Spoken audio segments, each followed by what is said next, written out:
जय हिंद। स्वागत है आपका हमारे इस यूट्यूब चैनल में। आज से जो है हम क्लास स्टार्ट कर रहे हैं। अब बेसिक बेसिक चीजें आपको मैं बताऊंगा।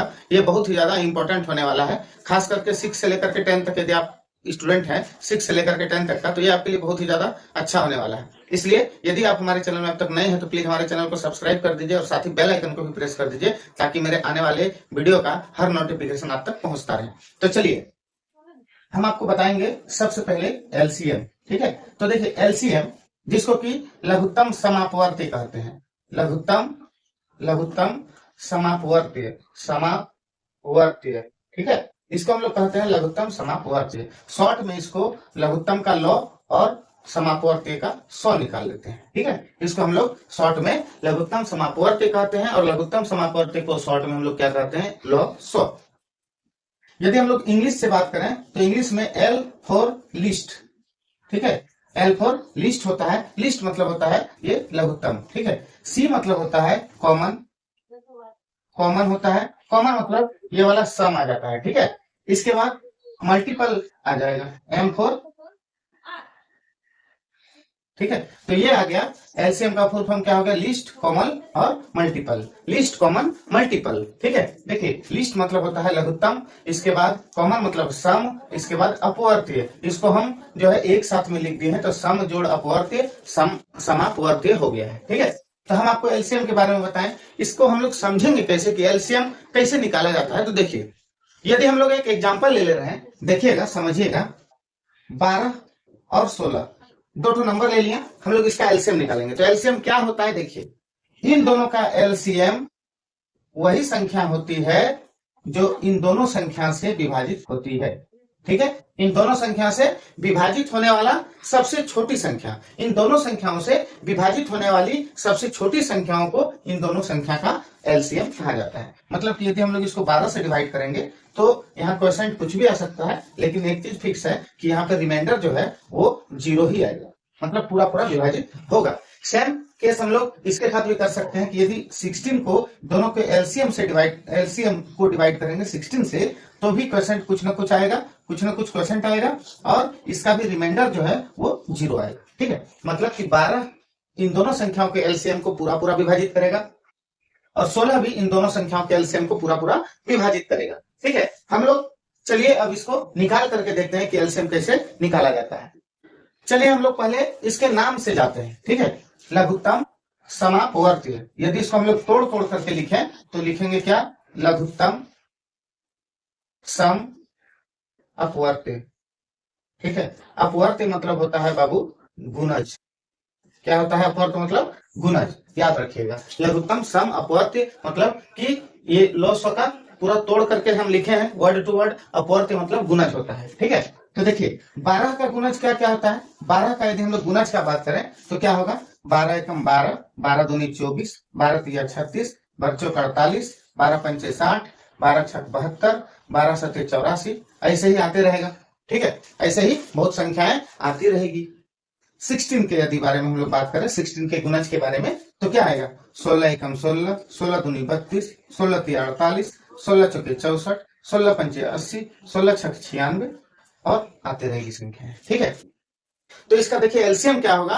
अब लगभग निकल चुका है एलसीएम, बहुत ही आसान है, समझिए। इन दोनों संख्याओं का LCM of 12 and 16 will be, देखिए दोनों का एलसीएम क्या हो जाएगा, दोनों का एलसीएम हो जाएगा जो दोनों में सम है, सम अपवर्तीय है, सम गुणज। ठीक है, जो दोनों में आने वाला गुणज, उभयनिष्ठ गुणज को हम लोग कहते हैं एलसीएम। उभयनिष्ठ गुणज जो सबसे छोटा हो उसको हम लोग कहते हैं एलसीएम।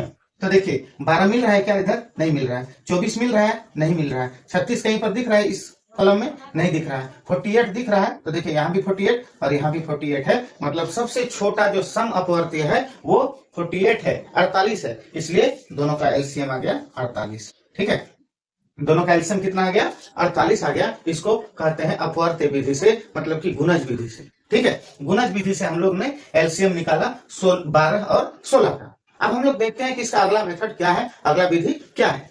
आइए अब हम लोग दूसरा विधि, जिसको कि हम लोग विभाजन विधि कहते हैं, उससे हम इसका एलसीएम निकाल रहे हैं। जैसे कि 12 और 16। ठीक है, आपको देखना यह है कि ये दोनों संख्याएं किस संख्या से विभाजित होती है। ठीक है, तो दोनों संख्याएं 2 से विभाजित होती है, 2 का टेबल में दोनों आता है। तो 2 से कितना बार में आता है 12, 6 बार में 12 और 8 बार में 16 आता है। ठीक है, लिख देना है। इसका फिर 6 और 8, 6 और 8 दोनों किस टेबल में आता है, तो फिर से दोनों 2 का टेबल में आता है। 2 तिया 6 और 2 चारे 8। अब बताइए ये दोनों किसी एक टेबल में आता है क्या?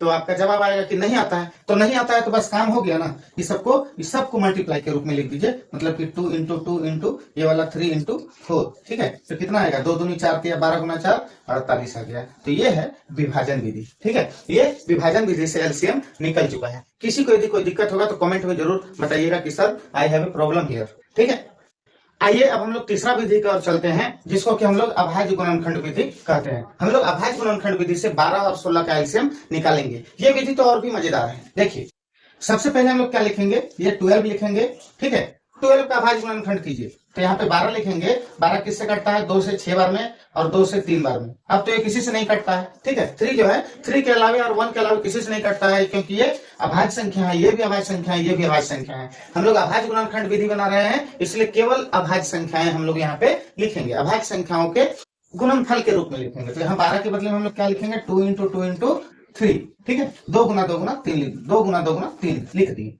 अब देखिए दूसरा नंबर है 16। 16 को हम लोग कैसे लिखेंगे, तो 16 का यहाँ अभाज्य गुणनखंड निकाल दीजिए। 2 से 8 बार में 16, 2 से 4 बार में 8, 2 से 2 बार में 4। ठीक है, अब तो कटेगा नहीं, 2 से 1 बार में 2 कटा दीजिए। तो क्या आ रहा है, 2 गुना 2 गुना 2 गुना 2। यहाँ पर हम लोग लिखेंगे 2 गुना 2 गुना 2 गुना 2। ठीक है, इसका निकालना हम लोगों को क्या है, एलसीएम निकालना है। क्या निकालना है, एलसीएम। तो एलसीएम इक्वल्स टू, देखिए क्या हो गया, क्या हो जाएगा, आपको थोड़ा सा ध्यान देना है एलसीएम कैसे निकाला जाता है। बताइए यहाँ 2 कितना बार है। ठीक है, बताइए यहाँ 2 कितना बार है और यहाँ पर 2 कितना बार है। तो आपका जवाब आएगा कि ऊपर वाले में 2 बार है और नीचे वाले में 2 4 बार है। कितना बार है, 4 बार। तो आपको जो मैक्सिमम टाइम रहेगा उसको लेना है, अधिक बार जो रहेगा उसको लेना है एलसीएम में। तो यहाँ 2 बार है और यहाँ 4 बार है, तो 4 बार वाला क्यों लेंगे हम लोग, तो लिखेंगे 2 गुना 2 गुना 2 गुना 2। एलसीएम जब निकालेंगे तो जो अधिक बार रहेगा उसको लेंगे, याद रखना है।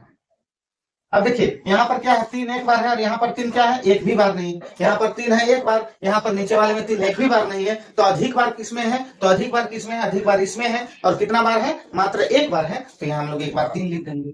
ठीक है, समझिएगा।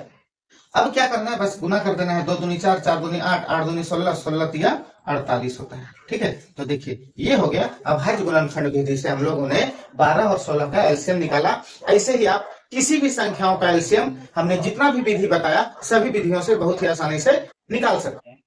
अब मुद्दे की बात करते हैं कि बस मैं ऐसा ही वीडियो आपके लिए लाता रहूंगा। आज मैंने एलसीएम के बारे में बताया, कल मैं आपको एचसीएफ के बारे में बताऊंगा और आगे के वीडियो में, नेक्स्ट वीडियो में बस ऐसे ही अच्छे टॉपिक पे मैं वीडियो लाता रहूंगा। इसलिए मेरा आपसे रिक्वेस्ट है, यदि आप अच्छे से तैयारी करना चाहते हैं तो हमारे इस चैनल को सब्सक्राइब कर लीजिएगा और बेल आइकन को भी प्रेस कर दीजिएगा। धन्यवाद।